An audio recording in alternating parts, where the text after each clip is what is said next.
So welcome to my YouTube channel. Now that's what we call the good life. I'm going to be planting my seed potatoes today, and I'm going to be talking through how I plant them and what I'm going to be doing as the process moves on. So if you've not already subscribed to my channel, you know what I'm going to say. If you could please do so you get lots of helpful hints and tips all throughout the year from my home garden, my allotment and also my home kitchen. Now it's the middle of March. We've had rain, we've had snow, we've had wind, and today the sun is just starting to peek through, so it's a really good day to get up here. Although it rained absolutely non-stop first thing this morning, the sun's really coming out now, so I'm getting up here to get the jobs done. So, potatoes that I'm going to be planting out this morning, I've got 3 varieties, but today I'm just going to be putting out my Charlotte potatoes. So it's a variety that we've grown several times, and it's one of our favourites, and it will be one of the first ones that we will dig. So I think most people have heard of Charlotte potatoes. So what I've done is I've just roughly dug and taken most of the weeds out this morning where I'm going to be planting. I thought I'd do that ahead of time because obviously you're watching me do that, it takes a while, but at least I've got my exercise in. So I dug it over just with a fork. Now there's 2 ways you can plant these. You can either dig a trench and then lay them in and cover them up. So we forgot our spade today, so we're just going to be putting it in with a hand trowel, but really either or is absolutely fine because you only really need to plant them about 12 centimetres deep anyway, which is really hardly anything at all. Reality is you often pop them down a little bit deeper, to be fair, because then you don't have to earth them up quite so quickly. But as long as you've got them in 12 centimetres, that's absolutely more than enough. Now something we do is we put a little bit of organic fertilizer in. Now the normal potato fertiliser that I normally get, both of my local stockists had run out. I saw it the other day but I didn't pick it up, and now they haven't got any, and when I looked online it was just far too expensive for just potato fertiliser, which is only normally about £1 or £2 for a tub, enough to do everything. So we kind of googled a few things and we looked up what we could use, and we've got lots of chicken pellets and lots of fish blood and bone. So I've just mixed up my own mixture. They're heavy in nitrogen and potassium, which is perfect for what we need. So if you haven't got any potato fertiliser and you can't get hold of any reasonably priced, if you've got those, they're a good all-rounder which you can use for lots of other things anyway, and really natural as well. So if we get started then, so first of all, first thing I'm going to do is just obviously spread the potatoes out. So let's do that first. So approximately 30 centimetres, although they're 12 centimetres deep, approximately 30 centimetres between each potato. So roughly about a ruler. Now it doesn't have to be really exact. Don't get really het up on specific measurements. It's good to put your posts in there because if you don't, you'll struggle to do a straight line. I talk from experience of having lots of wonky lines. Not that a wonky line is the end of the world, but if you can try and at least go for a straight line, that works. Obviously you can get your string out if you want to, but I very rarely do that. It takes too much time and the line will be straight enough anyway. So because I'm doing one big long row, I put 2 stakes in, so that 3 in, so that I had a midpoint to go to. So I might have a little bit more than just 1 row, but I'm just going to put 1 row in today, and then I'll come back in a week or so or a few days time and I'll put some of the other varieties in.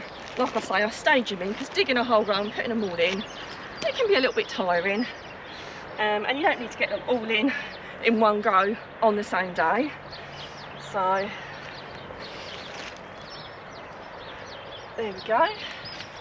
So they are, see what I mean, it's so easy to get on track. You can constantly be looking at the next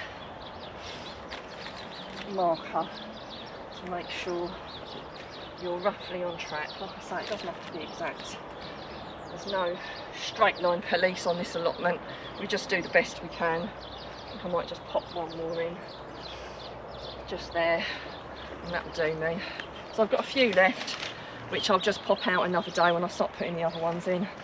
In fact, I might actually, this is the other thing, marking them out, you can then maybe move them around a little bit.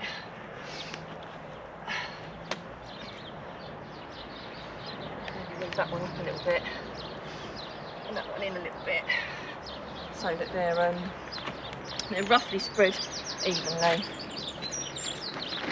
So pop them at the end.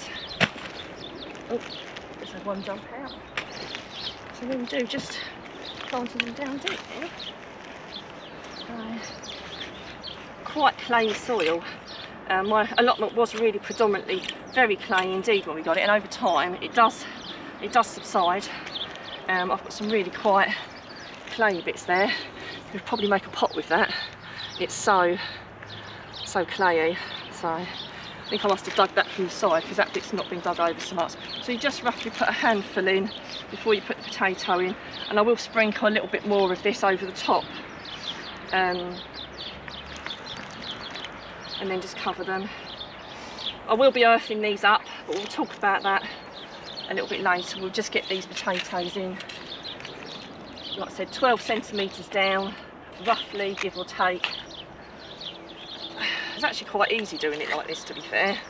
So if you struggle with things being a bit too strenuous, this is quite a good way of popping your potatoes in. So all the potatoes are in, and now I'm just going to talk you through what I'm going to be doing over the next few weeks. What I did do is, although it said 12 centimetres deep, I was quite generous with my 12 centimetres, I've got to say, because normally I dig a trench and it just saves on earthing up if you put them down a little bit deeper, so I was a lot more generous.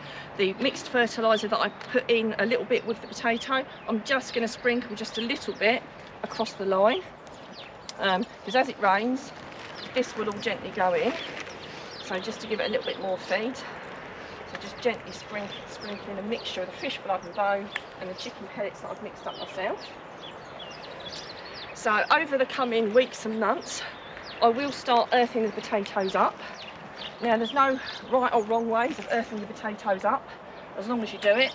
Some people earth up as soon as they've planted their potatoes and they start earthing up already, and it's perfectly okay to do that. For me, I've just planted a whole row of potatoes and I'm going to come back another day and do that. And what I normally do is, when I dig my next row of potatoes, which I will be doing in the next week or so, because I will have dug a whole lot and the earth will be quite soft, I will naturally earth some of that over it, because it just makes a much easier job of it. But the choice is yours. The main thing is, when they do start to sprout through, that you do start to earth up, because if you don't earth up, the potatoes will be on the surface, they'll end up going green and they won't be any good. You won't get any decent potatoes. So as long as you earth up at some point, and keep earthing up a few times, there's no right or wrong answers. Now, what do you earth up with? You can just earth up with just the soil that you've got in, but what I find is I often run out, actually, so I do a little bit of a mixture, plus the fact it helps feed them if you put other things in there. Now, last year we actually put some grass clippings on there, and we think it really helped retain the moisture, plus the fact we had grass clippings from home that we needed to get rid of, so we put some grass clippings as one of our earth ups. Another thing you could use is also horse manure. Potatoes love a bit of horse manure, so you can put a little bit of that on.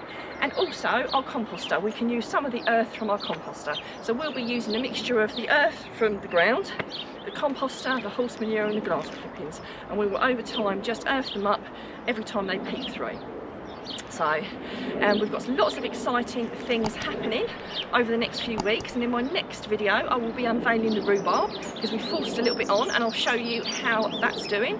I'll also be showing you what to sow as well over the coming weeks as well, so keep your eyes peeled out for those. And if you've not already subscribed, obviously please do so, because you'll get an alert so you won't miss it.